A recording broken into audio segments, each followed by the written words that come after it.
안녕하십니까. 꿈꾸는 시니어TV입니다. 올해는 대통령 선거, 지방선거에서 기초연금과 관련하여 화두가 되고 있는 내용이 있는데요. 윤석열 대통령은 후보 시절 공약사항으로 기초연금 지급액을 1인당 10만원씩 인상한다고 하였습니다.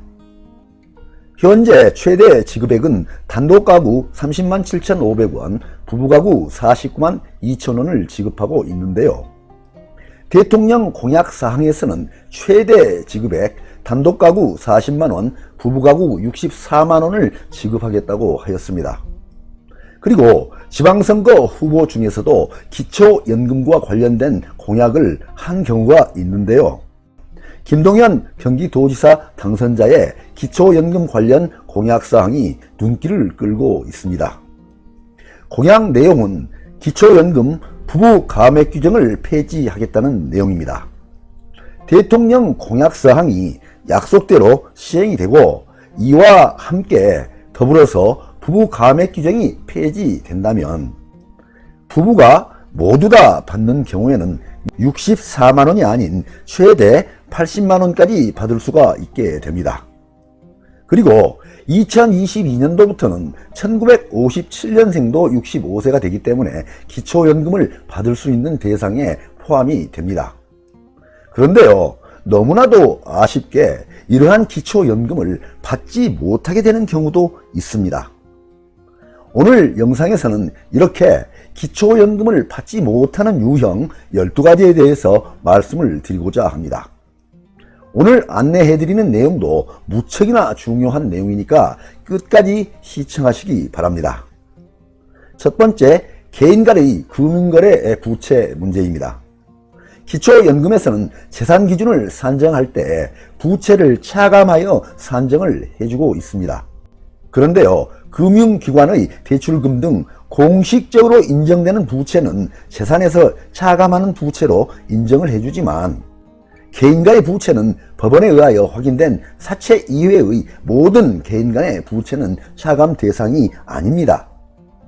그러다 보니 나는 부채가 있으니까 당연히 기초연금을 받을 수 있을 것이다 라고 생각하는 경우가 있는데요. 이런 경우에는 부채가 차감이 되지 않아서 기초연금 수급 자격에서 탈락이 될 수도 있습니다. 두 번째, 가족 간의 부동산 임대차 문제입니다. 기초연금에서는 부동산 임대차로 인한 임대보증금에 대해서도 일정 비율을 부채로 보아서 수급 대상자의 재산을 산정할 때 그 임대보증금을 재산에서 차감을 해주고 있습니다. 하지만 이런 경우에도 가족끼리의 부동산 거래는 임대보증금을 부채로 인정하지 않고 있습니다. 따라서 그 임대보증금이 수급자의 재산으로 포함이 되어서 기초연금 대상에서 탈락이 될 수도 있습니다. 세 번째, 소득과 재산이 기초연금 선정 기준액을 초과할 때입니다. 소득과 재산이 소득 선정 기준액을 초과하면 기초연금을 받지 못합니다. 소득 선정 기준액이 단독가구 180만원, 부부가구 288만원을 초과하면 기초연금을 받지 못합니다. 여기에서 소득 인정액은 매월 버는 소득만을 말하는 것이 아니고 기타 재산의 환산소득액을 포함해서 산정된 액수입니다. 소득 인정액 계산은 복잡한 공식이 적용되기 때문에 신청하시는 분들께서는 혼자서 따로 계산하실 필요는 없습니다. 일단 신청을 하시면 주민센터에서 알아서 계산을 해주니까 고민하지 마시고 일단 신청부터 하시기 바랍니다. 다음은 소득과 재산의 종류입니다. 소득은 근로소득, 사업소득, 재산소득, 이전소득, 부양비, 보장기관 확인소득으로 구분이 되고요. 재산은 주거용재산, 일반재산, 금융재산, 자동차 재산을 포함하고 있습니다. 이와 같이 산정을 위한 소득과 재산의 종류가 다양하니까 신청하시는 분들께서는 일단 신청을 먼저 하시기를 바랍니다. 네 번째, 신청을 미리 포기하는 경우입니다. 월급을 얼마 이상 받으면 안 된다더라. 살고 있는 집값이 얼마 이상이면 안 된다더라. 이런 이야기를 주변 사람들로부터 듣고서 신청도 안 해보고 미리 포기하는 경우도 있고요. 주민센터 직원에게 구두로 상담을 한 뒤에 담당 공무원이 신청 자격이 안 될 것 같다고 하니까 역시 신청도 안 해보고 미리 포기하시는 경우가 있는데요. 절대 미리 포기하시면 안 됩니다. 다른 사람들이 뭐라 하든 담당 공무원이 뭐라 하든 일단 신청을 해보셔야 합니다. 기초연금을 지급하기 위해서 적용하는 조건은 산정 항목이 무척이나 다양하고 복잡하고 까다롭습니다. 어느 누구도 단순히 이야기만 듣고 대략 짐작으로 지급 조건에 해당이 되는지 탈락이 되는지를 판단하기가 매우 어렵습니다. 담당 공무원이라 할지라도 지급 조건 해당 여부를 세세하게 살펴보아야만 그 결과를 판단할 수가 있는 것입니다. 그리고 탈락이 되더라도 심사 상세 내역이 포함된 결과를 확인할 수가 있는데요. 이러한 상세 내역이 굉장히 중요합니다. 그 부족한 사유를 보완한 다음에 재신청을 해서 나중에라도 지급 대상에 선정이 될 수가 있기 때문에 이 상세 내역은 무척 중요합니다. 다섯 번째, 고급 승용차를 소유한 경우입니다. 여기서 고급 승용차는 배기량 3000cc 이상, 차량가액 4천만원 이상을 이야기하는데요. 차량가액은 감가상각 이후의 가격을 반영합니다. 그리고 여기서도 예외사항이 있습니다. 단 소유 시에도 지급을 하는 경우입니다. 연식이 10년 이상인 경우, 생업용인 경우에는 연 4% 소득 환산율을 적용해서 반영하고요. 장애인이나 국가유공자의 경우에는 한 대까지 소유가 가능합니다. 여섯 번째, 고급 회원권 소유한 경우입니다.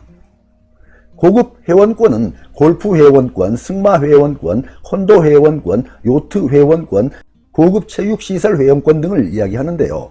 고급 회원권은 재산으로서의 환산 가액이 높아서 이를 소유한 경우에는 현실적으로 기초연금 받기가 매우 어렵게 됩니다. 일곱 번째, 해외 60일 이상 장기 체류한 경우입니다. 국외 체류 기간이 60일 이상인 경우에는 60일이 되는 날의 다음 달부터 지급이 정지됩니다. 다만 다시 귀국하는 경우 재신청하시면 다시 수령이 가능해집니다. 여덟 번째, 한국 국적을 포기하거나 상실하는 경우입니다. 한국 국적을 포기하거나 상실하는 경우에도 수령이 불가하게 되는데요. 다만 국적 회복 시에는 재신청하면 다시 수령이 가능해집니다. 아홉 번째, 직역연금 수령자의 경우입니다. 공무원 연금 등 수령자가 여기에 해당이 되는데요. 직역연금 수령자는 공무원연금, 사학연금, 군인연금, 결정우체국 연금을 수령하시는 분들입니다. 유효의 연금액은 환산되지 않고 전액 수입으로 포함이 됩니다. 그래서 수입 재산 요건 중에 가장 불리한 경우라고 볼 수가 있습니다. 다만 위의 연금 수령의 경우는 원칙으로는 수령 불가하지만 예외적으로 가능한 경우도 있습니다. 매월 정기연금 수령액이 없는 경우나 소액인 경우 등 특수한 경우는 상담을 거친 후에 지급 신청을 할 필요가 있다고 보여집니다. 열 번째, 기초생활수급자의 경우인데요. 생계급여 등을 받는 분들입니다. 생계급여 등 기초생활수급을 하시는 경우에는 기초연금을 받기 어려운 경우도 있습니다.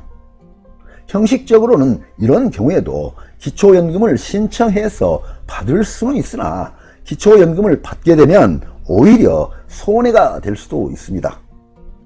기초연금을 받게 되면 기초연금을 받은 만큼 소득으로 환산되어서 생계급여가 삭감이 되기도 하고, 경우에 따라서는 기초수급자들이 기초수급자로서 추가적으로 받고 있는 혜택들인 의료급여 등의 수급 자격에서 탈락이 될 수도 있기 때문에 기초생활수급을 받으시는 분들은 대부분 기초연금 신청을 안 하신다고 합니다.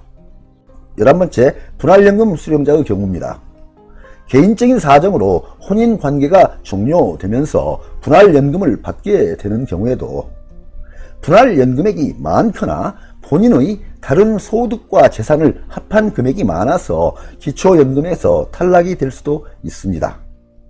그 이유는 분할연금이 모두 소득으로 포함이 되어서 소득 선정 기준액으로 산정이 되기 때문입니다.